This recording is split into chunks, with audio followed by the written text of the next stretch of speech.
Je suis un ami. Je dois m'absenter un week-end. Je vous demande de garder ma fille de 3 ans. Vous la connaissez bien, mais c'est la première fois que vous allez vous occuper d'elle pendant 2 jours.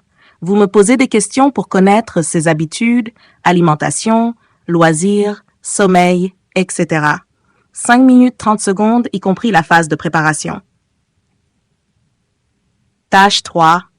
Il n'est pas nécessaire d'avoir des amis pour être heureux, heureuse. Qu'en pensez-vous?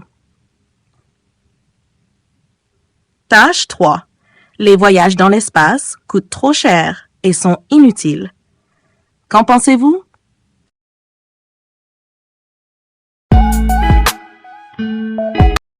Voici 10 questions que vous pourriez poser pour bien vous préparer à garder une enfant de 3 ans pendant 2 jours.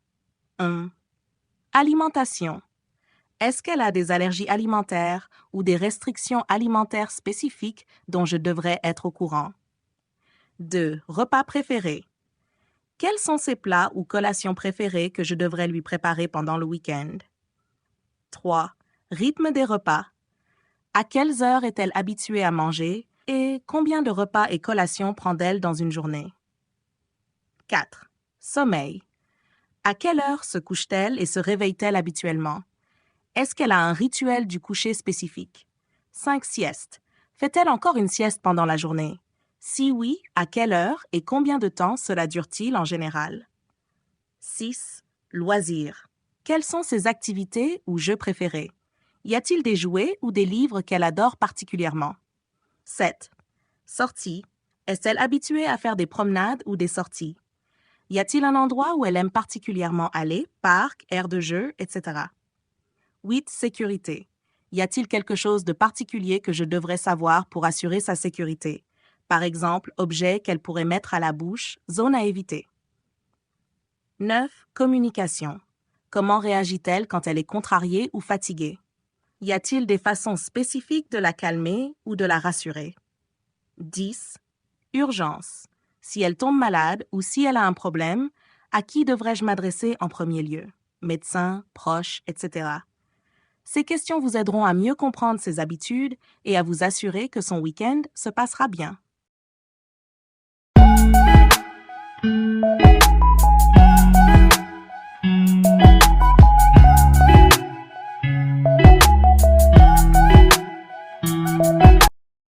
Je pense que cette question dépend de la perspective de chacun et de sa vision du bonheur. D'une part, il est tout à fait possible d'être heureux sans avoir d'amis.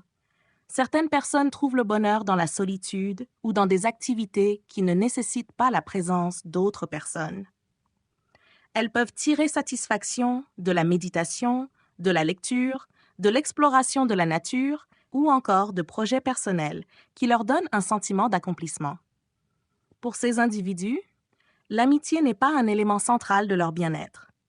D'autre part, pour beaucoup de gens, les amis jouent un rôle fondamental dans leur bonheur. Les relations amicales apportent soutien, joie et réconfort. Les amis peuvent être une source de conseils, de réconfort dans les moments difficiles et partager des moments de plaisir.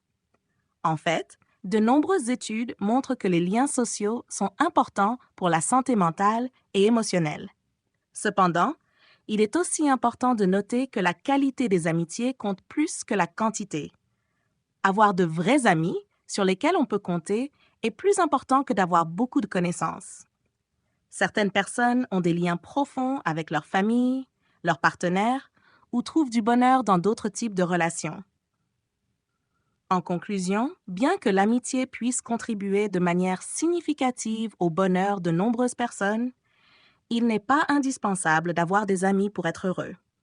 Le bonheur est une expérience subjective et personnelle, et chacun le trouve dans ce qui résonne le plus avec sa propre vie.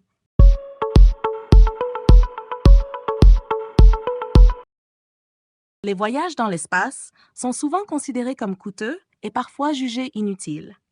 D'un côté, ces missions nécessitent des budgets énormes, atteignant des milliards de dollars. Beaucoup pensent que cet argent pourrait être mieux utilisé pour résoudre des problèmes urgents sur Terre, tels que la pauvreté, les crises climatiques ou encore la santé.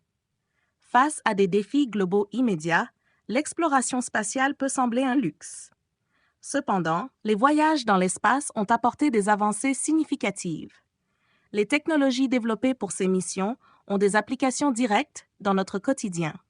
Les satellites, par exemple, permettent d'améliorer la communication, la navigation et même la surveillance de l'environnement.